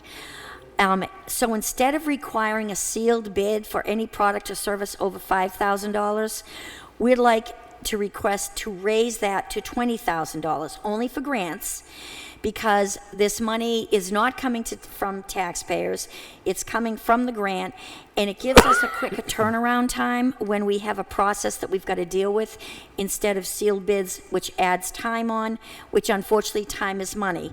We learned through our stretcher that we recently had to order, it had to wait and wait and wait, and it ended up costing, I don't know, $4,000 more than we thought. So we were hoping that just for grants, nothing else, if you would relook at that purchase policy, I would be happy to work with you on it, and change that from $5,000 to $20,000. All the other process of it would still stay the same. The quotes that you needed would still stay the same, just not the sealed bid process. So I'm hoping that you will, everything still has to come to you, so it's not like we have to be very transparent. We have to discuss it in a meeting, but I'd like you to consider that. And if anybody in TV land has any questions, it's tmccarthy@newtonnh.net. Amen. Thank you. Thanks, Trish. My suggestion with the policy is, if you do a markup of the policy, send it to Diane, we can vote on it at the next meeting. Okay, I can do that. That's the quickest way to just Okay. make it happen. Sure. Mike was raising his hand. Yeah, so as you go for these arbor, spending the money, Yep. if you're going to do solar, Oh, yes. if that's the way you're looking to go, solar. Take the time to get quotes with storage, meaning battery, Yes. because that's where it's going. So when you start talking generators, right, at the transfer station or whatever, storage will allow us to attach that to a solar device. If we can put solar over that area, great, then you've got Yes. power stored up. Yep. If not, let's use it, because if it's money that can be used, we can put it at the police, the fire. Yes. Give them backup to what they're using. And we will give that, the whole thing, once we get it, when I get the last bit of figures from Kim, they're gonna give us, explain it all in writing so that we can go to you. We're still, that's gonna be expensive, I'm sure, so we've gotta go out to bid for that. Yep. But at least, the net storage, like you said, where it can be used and how it can be used, it looks promising, but again, I don't claim to know much about it. Me neither. Okay. Okay. Anything else? Thank you. Anybody else? Thanks, Thank you. Trish. Thank you. All right, so we're moving along. I think this is the fire chief, letter I, state fuel distribution comparisons.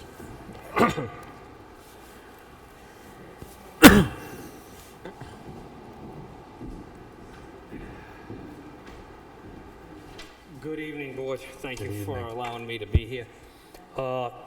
It was brought to my attention in regards to the rising cost of fuel. I brought it to the board. I was asked to do a spreadsheet in what it cost for the past 6 months at the state yard in Kingston and what the department has been paying for fuel currently. So you should have in front of you the diesel and gas prices from, like I said, the state yard and what we've been paying locally. We were here about a year ago because it was brought up internally. The Wix cards, which the fire department never had, and the board was gracious enough to give the fire department Wix cards, and Estabrooks Garage spent quite a bit of funds to set up those Wix cards. And the board voted for us to stay at Estabrooks Garage. This, like I said, this was brought to me.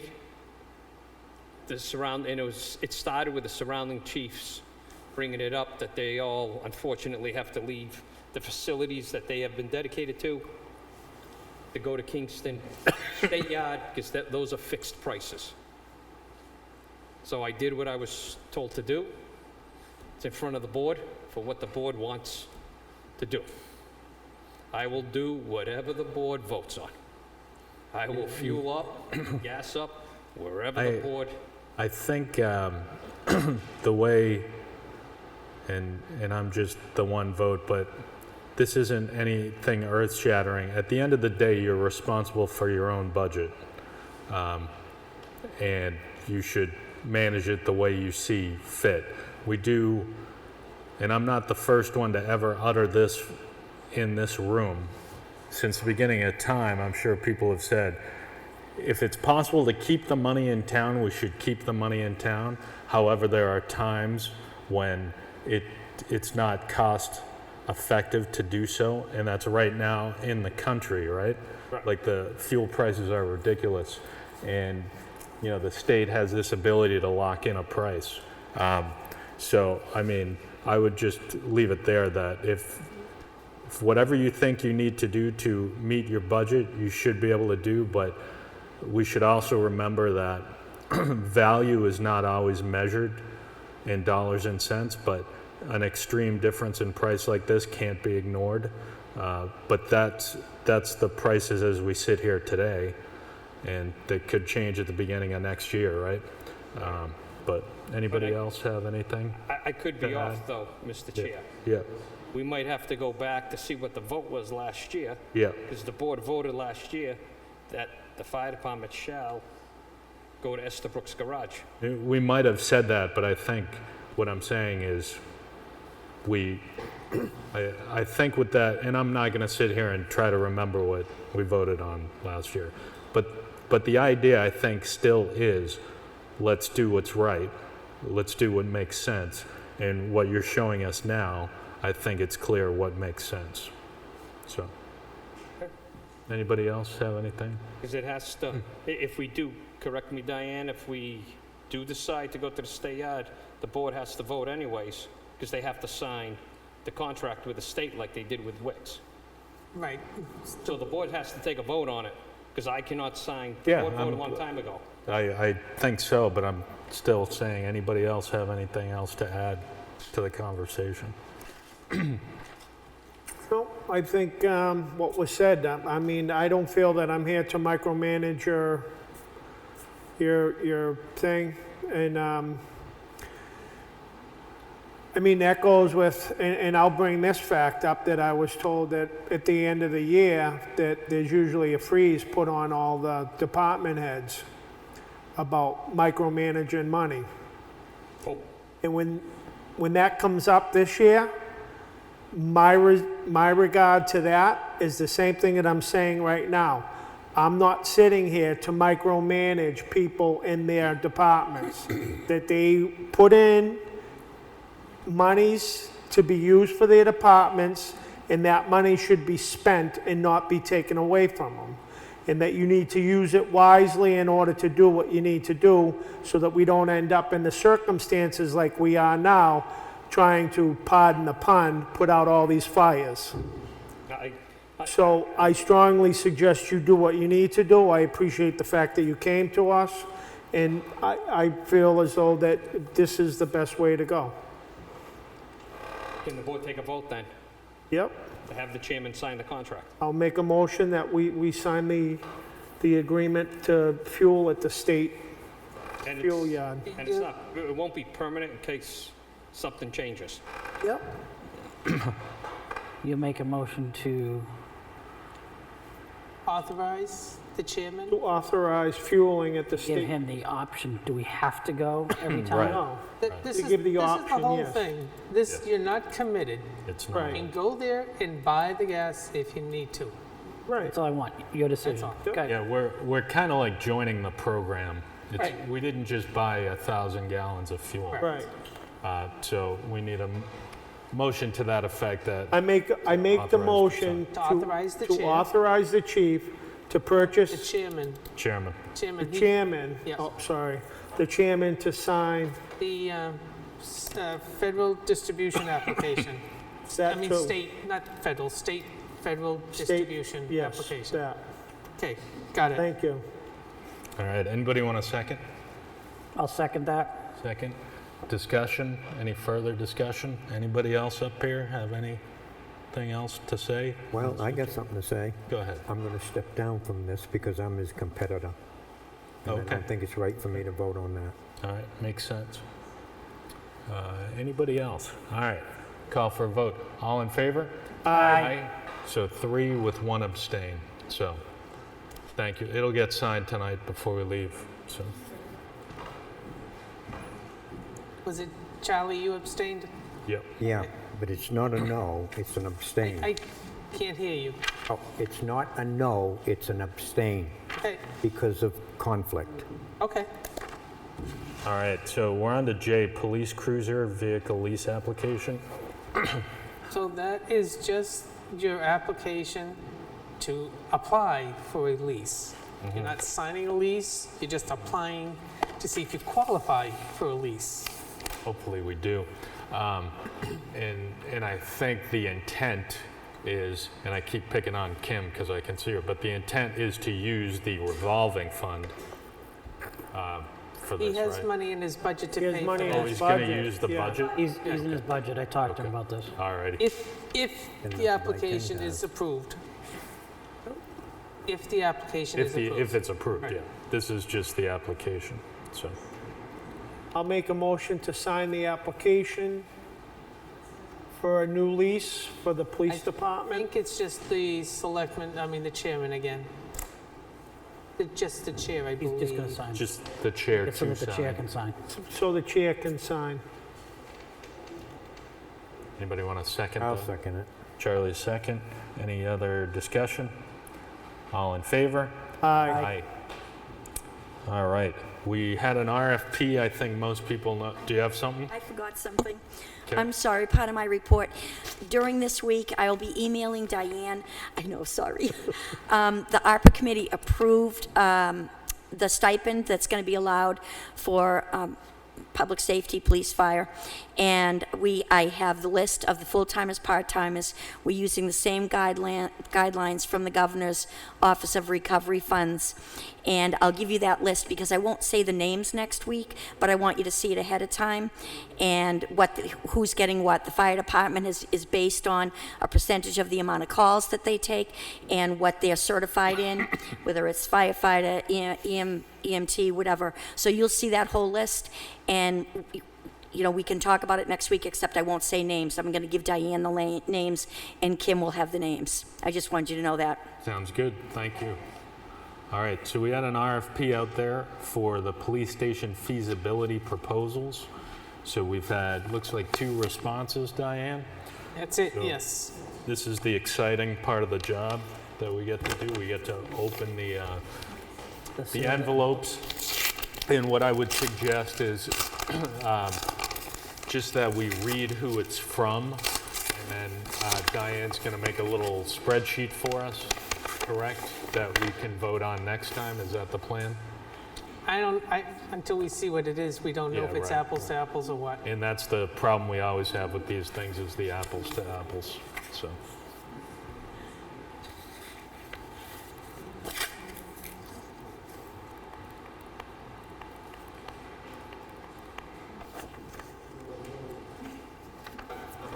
So what do you want it just read by? Yeah, just who the proposal's from. We have a proposal prepared by Christopher Kennedy, AIA, lead, LEED, AP. All right. And does that identify who that is, Charlie? Yes, it does. Port One Architects, Okay. AE Design Services, Newton Police Station. Cool. And Kelly Davis is the individual, the contact person. So if What I'll do is I'll scan them in, Yeah. and I'll send them to you Share. guys so you can review them. yeah, it's not like they're bidding on number 2 Right. fuel oil where we can just Exactly, yeah. straight across. So we'll all have this to review before the next meeting. So that's at least one of our homework assignments. So. All right, so L is DRA Form PA-28. This is the form that we sign every year. We do not use it. We don't have, and it's something to do with like town inventory, property inventory, like if you had a housing development, that type of thing, which we don't. So we never file that form. So this is one of the easiest decisions we'll make in our career as selectmen. We just have to say, no, we don't do this. Correct. So You got to make the I'm going to motion. make this motion. Okay. Oh, yeah, take the easy one. Right. I would move to sign this form with the indication that we will not be using the PA-28 form in 2023. Second. Discussion? All in favor? Aye. All right. And now we want to sign the other one. Yeah, so now we're on to the MS-535 from DRA, and this is the auditor's report. So I'm going to make a motion that we sign DRA MS-535 Auditor's Report I'll as second that. furbished. Okay, so we have a second. And any discussion? Who's second? I did. Charlie? Okay. All right, all in favor? Aye. Okay. And N, we have review town administrator's task list. So as you know, we had our town administrator retire. We have an interim period here where we appreciate a couple of members of the team are stepping up to help in the interim. And Diane, did you just have this in here as like a status? Because Yeah, well, the last time I asked this question, I was told that you have to vote on that task list. So I guess what I would suggest is you just accept the proposed task administrator, SOP. That's what it is, right? Yeah, The town administrator, yeah, SOP essentially. as written. Yeah, I'll make the motion. I'd like to move to accept the draft town administrator SOP as written because, and that's the period there, this is my comment, but I think we will have more of a firm SOP as we get a new town administrator, but this is a draft that we can use, so. Anybody want to second that? Second. Any discussion? All in favor? Aye. Aye.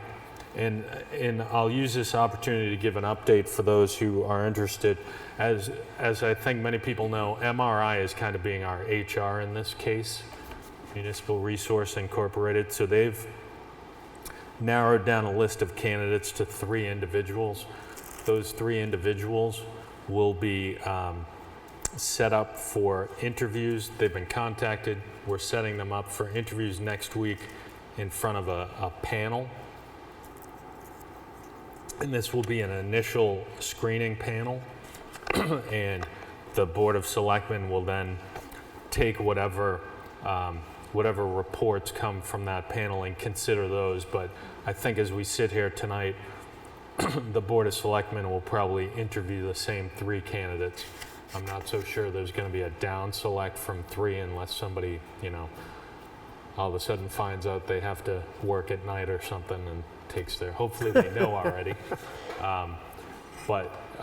So that we had a good response, and the 3 candidates were very confident that they're 3 really good candidates because they went through the MRI process, which they do an initial screening. So we'll have more updates as this goes along, but we're looking to get the first round of interviews next week, perhaps the next round with the board later next week if we can pull it off, and try to make something move fast on this. So, or I shouldn't say fast, fast is a bad word, but effectively get this over with. So, okay, O's an easy one. Who wants that one? So I make a motion per RSA 31:95-B to accept the donation of a thermal camera on behalf of the fire department from the Newton Firefighters Association. Second. Okay. Any discussion? We thank the certainly. Firefighters Association. All in favor? Aye. All right, we're on to other business. What about C? That was Charlie had wanted that on there, the facility, the tools Yeah, that were I needed? think we're gonna push that out Okay. until at least next week. Okay. Thank you. All right. So we're on to other business. We have the proposed motion, if anybody wants to take that one and start reading.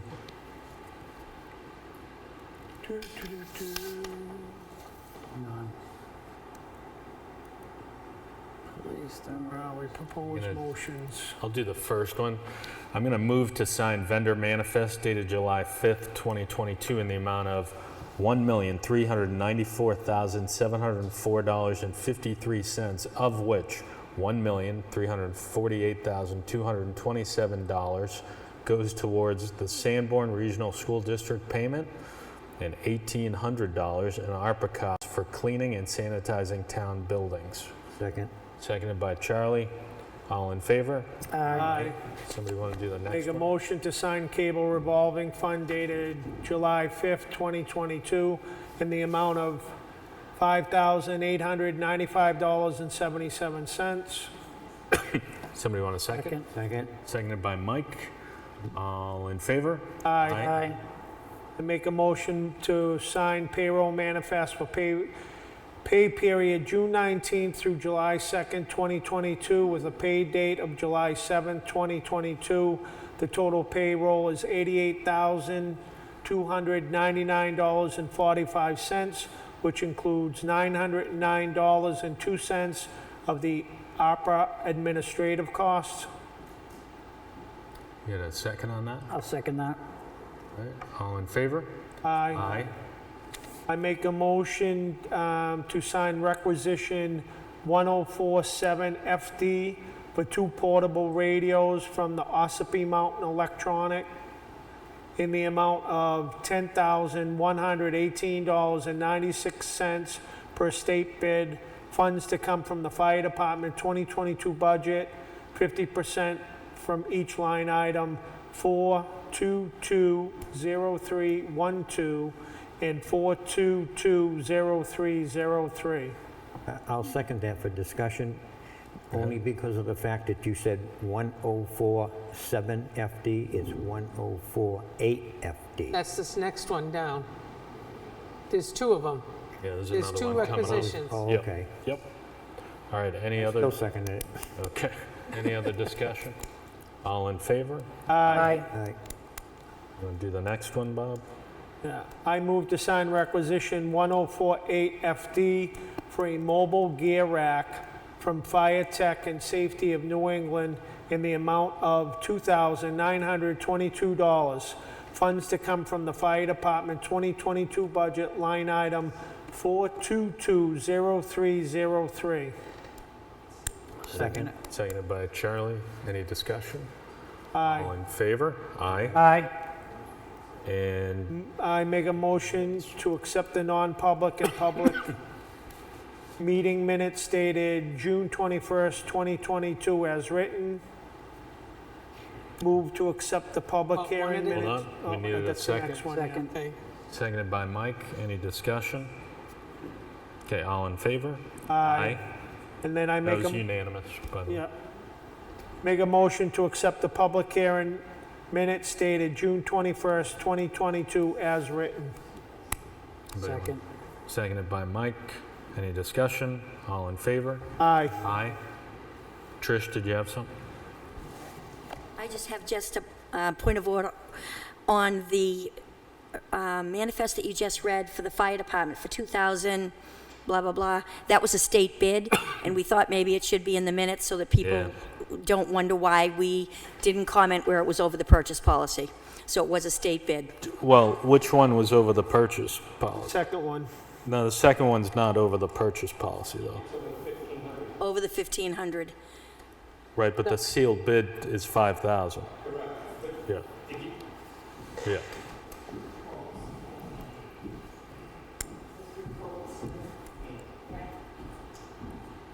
Good evening again. It's over the 1,500 per the board's policy. You're supposed to have 3 written quotes unless it's sole source or state bid. I do have 3 quotes, but Yeah, one of the quotes came in as right. state bid. So the question was just, should it say state bid in the Yeah. record?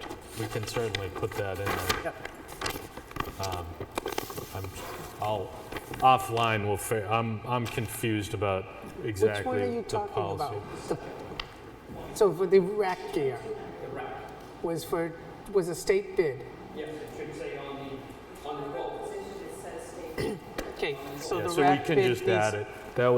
That was your motion. You okay with adding Yeah. after the Okay. amount per bid? I'm pretty sure I said that. You did on the first one. He wants to Okay. add it to the second one as well. Same wording. if Right. That's okay with you? Board's okay with it? Yes. Yeah. It is so. All right, any announcements? Matt, none other business? Yep. I got a email from Larry's attorney on 6/17. How come we haven't read that? Yeah, and they can't hear you for some reason. I got- can hear you. I got an email on 6/17, and it says we were all forwarded it, and how come we're not reading it? Which email is that? The one from Larry's attorney. Right, we've gotten a few from Larry's attorney. Well, I only got that one. Yeah. Why do you want to read it? Well, I guess it's part of what's going on. Right. We could. I prefer to send stuff like that to our attorney and get advised by our attorney on how to move forward. But that's pretty much a month ago. Yeah. We've said everything else. We probably should say that one as well. Yeah. I don't agree. I'd rather hear from our attorney whether the attorney thinks we should share an email. We shared everything else. We definitely share a lot. Is there something No, I specific? just felt that it should be out there, like Yeah. everything else. Okay. That's all. That's why I said it. All right. Is that it? You're the boss. I'm not the boss, Charlie. I'm not even gonna acknowledge that. That's crazy. All right. Anything else? All right. Anybody want a motion? I'll make a motion that we close the meeting. All right, so that was a motion to close the meeting at 9:05, second. Second. All in favor? Aye. All right. We will see you next Tuesday, actually, so.